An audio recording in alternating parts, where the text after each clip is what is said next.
बातें की है मुझ पे और मेरे परिवार पे कुछ एलिगेशन आरोप लगाए हैं। मैं यही चाहूँगा कि उन आरोपों को वो साबित कर दें, कोई भी हो।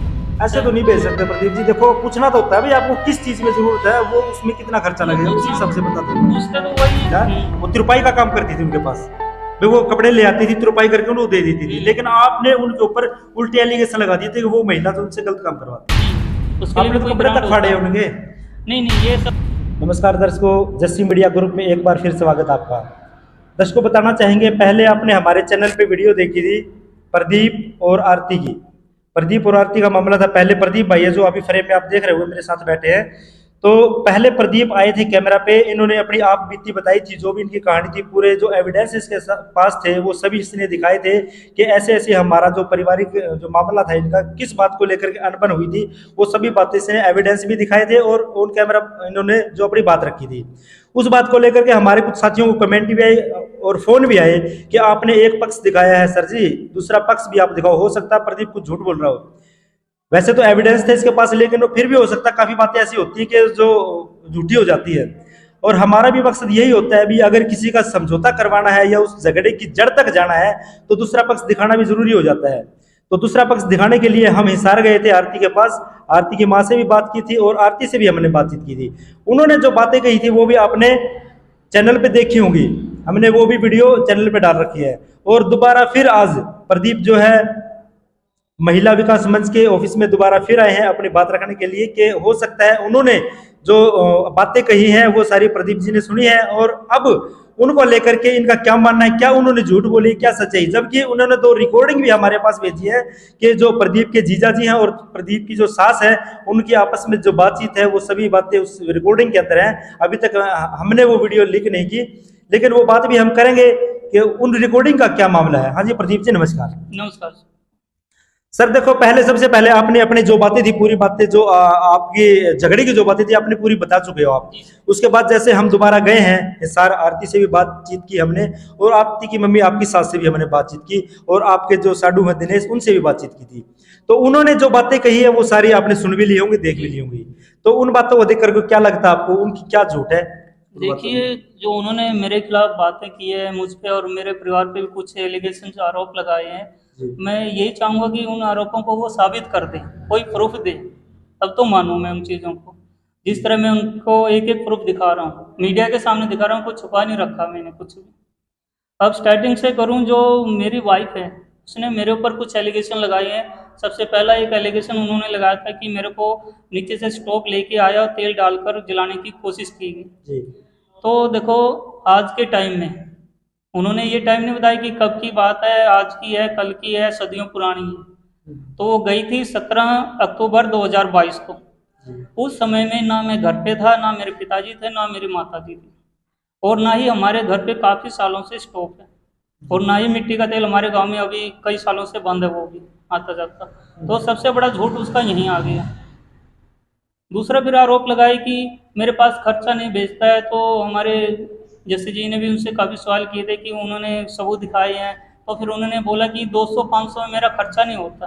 तो मैं उनको ये बताऊंगा मीडिया के माध्यम से कि ये 200-500 ही नहीं है ट्रांजैक्शन ये डेली की, इनके आगे ये देखिए हज़ार हज़ार की ट्रांजैक्शन, ये देखिए 5-5 हज़ार की ट्रांजैक्शन, ये देखिए 6-6 हज़ार की ट्रांजैक्शन।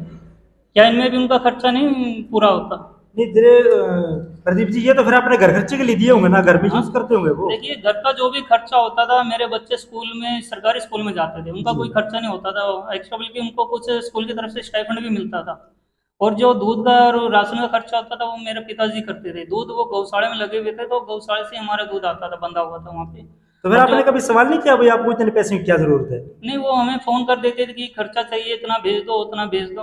तो वही खर्चा, कुछ भी झूठ हो सकती है, तो मैं उनके कहने पे जितना उसको झूठ होती थी उतना मैं भेज देता था। ऐसे तो नहीं भेज सकते प्रदीप जी। देखो पूछना तो होता है भाई आपको किस चीज में जरूरत है, वो उसमें कितना खर्चा लगेगा उसी हिसाब से बता देंगे। पूछते तो वही है कि घर में राशन पानी का खर्चा है, ये उसका खर्चा है, ये उसका खर्चा है। आप खुद कह रहे हो कि राशन पानी जो है हाँ, वो राशन पानी मेरे मेरे माँ बाप पिताजी लेके देते हैं। आते थे। हाँ, हाँ तो जी। फिर राशन पानी के लिए लेकिन वो पैसे पता नहीं उनका कौन सा बच्चों का फल फ्रूट का बता देती थी। कई बार बोलती थी कि मेरे को कुछ सामान लेना है, कई बार बोलती थी कुछ सूट वगैरह लेना है, कई बार बोलती थी कि बच्चों की दवाई वगैरह लेनी है।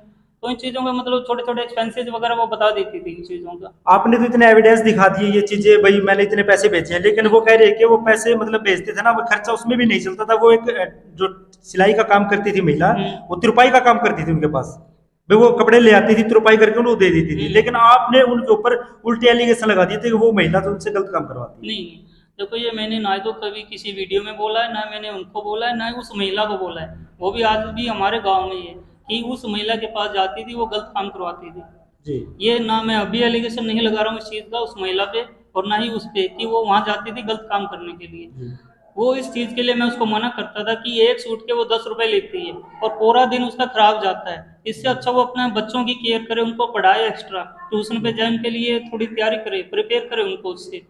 लेकिन 10, आप ही खुद बताओ कि 10 रुपए में एक सूट पे पूरा दिन खराब करना, सिर्फ ओनली 10 रुपए के लिए, इसमें क्या गुजारा? जब उसका 200 500 5-6 हज़ार में गुजारा नहीं होता, तो एक 10 रुपए के सूट में उसका गुजारा हो जाए? इसी बात प्रदीप जी को देखो, रोकने लास्ट के में लिए हम तो एक ही बात कहना चाहेंगे, देखो जब आपका आपस में डिस्प्यूट चल रहा है ना, तो आप उनके ऊपर कितने भी एलिगेशन लगाओगे और वो अपनी तरफ से वो लगाएंगे। लगाएंगे। जब बात वहां आ जाती है, आपस में अनबन हो जाती है, तो वो एलिगेशन ये लगाएंगे, उसके सिवा होता भी कुछ नहीं है। जी तो अभी लास्ट में आप क्या चाहते हो? लास्ट में तो जी आपके माध्यम से मैं, अगर वो मेरी वीडियो देख रहे हैं तो मैं यही बोलूँगा कि किसी भी तरह आप अपना घर वापस आ जाओ। अभी कुछ नहीं बिगड़ा, कम से कम मेरी नहीं, अपनी नहीं, उन 2 मासूम बच्चों की ज़िंदगी, उनका फ्यूचर मत खराब करो। 13 साल हम एक साथ रहे हैं, 13 साल हमने स्पेंड किए हैं एक साथ। हमारे साथ ऐसी कोई भी मारपीट नहीं हुई, कोई लड़ाई झगड़ा नहीं हुआ कि जिसके बेस पे वो इतना बड़ा कदम उठाए कि हमें तलाक चाहिए। उसके लिए आपने भी तो कोई कपड़े ग्राउंड तक होता फाड़े है। होंगे। नहीं नहीं, ये सब देखो ऐसे एक बनावटी बातें हैं। ना ही तो मैंने तेल गेड़ के उस पर आग लगाने की कोशिश की थी, और उसने एक भी बोला था कि कान का पर्दा फाड़ा हुआ है। ना ही ऐसा कोई हमारे कान का पर्दा की आज तक हमारे पास कोई भी मैसेज आया। वो मेरे साथ रहती थी, अगर कान का पर्दा फटा होता तो उसको ऊंचा सुनाई देता, कम सुनाई देता, कान में या बहना भी शुरू हो जाता, डॉक्टर के पास भी जाती। आज तक वो मेरे पास 13 साल रही है, 13 साल में कभी भी कान की दवाई नहीं लेके आई, तो कान का पर्दा कैसे फट गया उसका? देखो प्रदीप जी, एक बात और कहना चाहूंगा कि जो एक उन्होंने वीडियो वो ऑडियो मेरे पास भेजी है, कॉल रिकॉर्डिंग सोनू की और आपकी सासू जी। की, आपके जीजा जी जो उन्होंने वो भेजी, तो बोले एक बार आप इनको सुनो। उसमें सारा का सारा कसूर जो आपके जीजा जी हैं सोनू, वो भी आपको ही ठहरा रहे हैं कि इनकी गलती है, ये मान नहीं रहा, इनको समझा रहे हैं। वो आपकी सिस्टर है जो सीमा नाम है ना, हाँ जी हाँ जी। वो उसने भी, उसकी भी एक मैंने ऑडियो सुनी थी, वो भी कह रही है कि भाई ये मैं इसको दोबारा नहीं समझाऊंगी मौसी जी, आप मैं इसने है ना 8 दिन अपने पास रख लूंगी, बाहर नहीं भेजूंगी। तो देखो आपकी कोई खास कमी रही है, इसलिए वो बहन भी और आपके जीजा जो ऐसा कह रहे हैं। हाँ, मैं इस पे भी क्लियर कर दूं, आपने बहुत अच्छा सवाल किया। ये जो उन्होंने ऑडियो अभी मीडिया में कुछ चल भी रहा है, वायरल हो रहा है, वो ऑडियो मेरे जीजा जी और मेरी बहन की बनाई हुई है। वो पता नहीं उन्होंने कब बनाई है, कहाँ से बनाई है, उसका काम ही ऑडियो ये रिकॉर्डिंग करना होता है। उस पर मैं सफाई देना चाहूँगा कि जो मेरे और मेरी मिसेज के बीच में जो भी डिस्प्यूट होता था, कुछ मतलब अडल्ट्री को लेके होता था डिस्प्यूट को, और मैं नहीं चाहता था कि उसको मैं शो करूं अपनी फैमिली में। तो हमारे बीच में उस डिस्प्यूट को लेके कुछ तनाव होता था, तू मैं हो जाती थी। तो उसके बाद वो उसकी मम्मी को बता देती थी, तो उसकी मम्मी फिर मेरे जीजा जी मेरी बहन को बताते थे। वो उल्टा मतलब मेरे को ही डांटते थे कि हमें किसी तरह अपने बच्चों को पालना है, हम अपने की कमी निकालेंगे, हम उसको नहीं डांटेंगे। अगर हम उसको डांटेंगे तो कल को बच्चों की ज़िंदगी का सवाल है, वो चली जाएगी, उसकी माँ और कोई एक्शन ले लेगी कि आप मेरी लड़की को समझा रहे हो, मेरी लड़की को डांट रहे हो, मेरी लड़की को भगा रहे हो। नहीं देखो, मैं एक बार बीच में रोकना चाहूंगा कि ये कोई सोल्यूशन तो नहीं होता ना साहब। भाई एक की बात, अगर उसकी कमी है तो बैठ के उन्होंने उसको भी कहना चाहिए कि आपकी ये यहाँ आपको दिक्कत है, इस चीज की कमी है, अपना सुधार करो आप यहाँ। जी जी। अगर उस चीज को छुपाएंगे तो देखो वो तो फिर दिक्कत रहेगी उसकी। देखो जी, कुछ ऐसे पॉइंट होते हैं जो पूरे फैमिली में भी शेयर नहीं किए जाते, लेकिन कहीं ना कभी देखो उस टाइम तो हम फैमिली में शेयर करने से घबराते हैं, और अब सोशल मीडिया पे भी हम उसके प्रूफ दिखा रहे हैं। हाँ, अब लास्ट फाइनल हमारे पास ऑप्शन नहीं किया जब उन्होंने यही बोल दिया कि मेरे को आना नहीं, मेरे को कहीं और जाना है, मेरे को तलाक चाहिए, मेरे को इतने पैसे चाहिए, मेरे को बच्चे ही नहीं करने, वो नहीं करने, ये सब। अब बताओ आदमी क्या करे? अभी ये चीज़ें मैं दिखाने पे इतना मजबूर हो गया, जब घर से गई उससे कुछ दिन पहले मेरे ने उसके फ़ोन से ये सब चीज़ें अडल्ट्री की मिली, उसके पास से 2-2 3-3 नंबर मिले। प्रदीप जी आप उन पर शक भी करते थे काफी? इस पर आरती पर? देखो, आरती पे शक तो मैं एक दो बार वो कुछ गलत पकड़ी गई थी चैटिंग वगैरह में, तो लेकिन इस चीज़ को मैंने कभी इम्पोर्टेंस नहीं दी कि इसको लेके मैं उसको ब्लैकमेल करता था, उसको टॉर्चर करता था। जैसे आज बात हो गई, कल ख़त्म, कल हम फिर एक के उन चीजों को कभी हमने बार बार रिपीट नहीं किया चीजों को।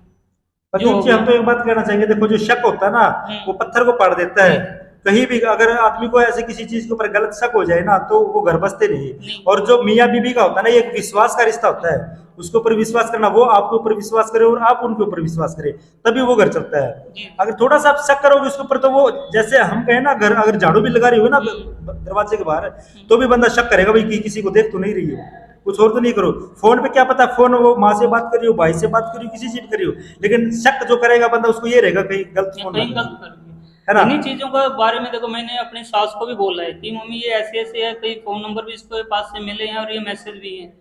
उनका भी फर्ज बनता था कि एक माँ होने के नाते वो अपने बेटे को समझाए, उसकी माँ सुने, मेरी भी सुने, दोनों पक्षों की सुने। लेकिन उन्होंने कभी इस चीज़ में मेडिसिन का काम नहीं किया, उसको समझाने का काम नहीं किया। और मैं भी इन चीज़ों को ज़्यादा ओपन नहीं कर पा रहा था उस समय, क्योंकि ज़्यादा ओपन करता तो और ज़्यादा बात बिगड़ जाती कुछ चीज़ें। प्रदीप जी, हम जब उनके घर गए थे ना, कम से कम भी 15-20 महिलाएं थी वहां, और कुछ जेंट्स भी थे। उन्होंने एक बात दिल ठोक के कही कि कोई भी एक आदमी आकर के आरती के अंदर कोई इस प्रकार का कोई नुक्स निकाल दे कि आरती ऐसी थी, तो भैया हम उस चीज का जवाब देंगे। मैं उन्हीं लोगों से पूछना चाहता हूँ, आप इतनी गारंटी ले रहे हो उस लड़की यानी मेरी वाइफ की, हाँ। जो मेरे पास एविडेंस है, जो उसके पास है, अब भी वो 4था नंबर चला रही है, अब भी इस समय में वो स्कूल में लगी हुई है। 3 नंबर जो अपने पति से छुप के चला रही है, अपने पति को ब्लॉक करके चला रही है। आप खुद सोचिए कि वो कैसे उसकी ईमानदारी की, तो शक वाला मामला हो जाता है। देखो कहीं ना कहीं महिला को ये भी हो जाता है, ये तेरे ऊपर इतना डाउट कर रहा है, इतना तेरे ऊपर शक कर रहा है, तो कहीं ना कहीं दिमाग उनका भी देखो स्ट्रेस में जाता हुआ, स्ट्रेस में जाता है। लेकिन उसका कोई सोल्यूशन तो होगा, ये तो नहीं कि अपने पति का नंबर ब्लॉक करके किसी थर्ड पर्सन के साथ बात करे। अब आप खुद सोचिए कि किसी की पत्नी अपने पति को ब्लॉक करके और नंबर यूज कर रही है और बिजी रह रही है, तो किसके साथ बात कर रही है? मैं उन्हीं महिलाओं से पूछ रहा हूँ इस बार, तो आप खुद बताइए कि किसके साथ बात अगर ऐसा है तो हम इन चीजों को गलत कहते हैं। वो आरती की जगह चाहे कोई भी महिला हो, अगर वो अपने पति से छुप करके अगर किसी से बातें करती है, बिल्कुल गलत है वो। और इन्हीं बातों को लेकर के ज्यादा घर में आपस में पति पति के झगड़े होते हैं, पति पत्नी के, और घर भी टूट जाते हैं। और सबसे बड़ी गलती जो कर रही है वो उसकी माँ कर रही है और उसके जीजा जी कर रहे हैं। हम दोनों को समझाने का उनका फर्ज बनता है एक माँ होने के नाते। आज भी मैं उसको अपनी माँ मानता हूँ, अपनी माँ के समान है, और माँ की नजर से मैंने उसको शुरू से देखा है। चाहे वो आदमी मेरे को गाली दे, डांटे, पीटे, मैं उससे कोई गुस्सा नहीं करता, लेकिन उसका एक फर्ज बनता है कि इनको समझाए, अपने बेटे को समझाए। अब 13 साल की शादी में ये बताइए, 2 बच्चे पैदा करके 11 साल का हो गया, अब एक 5 साल की, उनको छोड़ के बीच में उनकी जिंदगी खराब करके वो थर्ड पर्सन के बारे में सोच रही है। अब आप खुद बताइए कि इसमें आप कैसे कह सकते हो थर्ड पर्सन के बारे में सोच रही है? थर्ड पर्सन का ऐसा है जी, उसकी माँ ने खुद हमें बोला हुआ है इस चीज के बारे में, क्योंकि हम जब भी लेने गए कहते हैं ना प्रदीप जी, सुनो मेरी बात, कहते हैं गुस्से और प्यार में हर चीज है।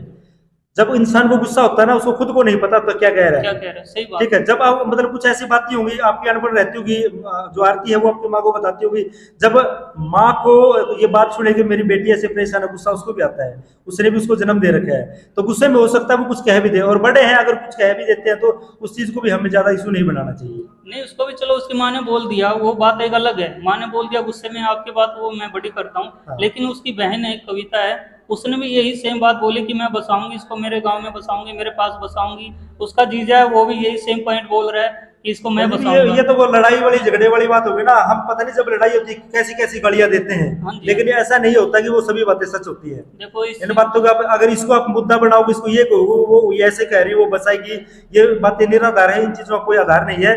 ये एक गुस्से की बातें होती है जो उस टाइम कही जाती है। लेकिन अगर घर बसाना है अपने, आपकी देखो सबसे पहले तो जो आपकी गलतियां हैं उनको एक्सेप्ट करना पड़ेगा।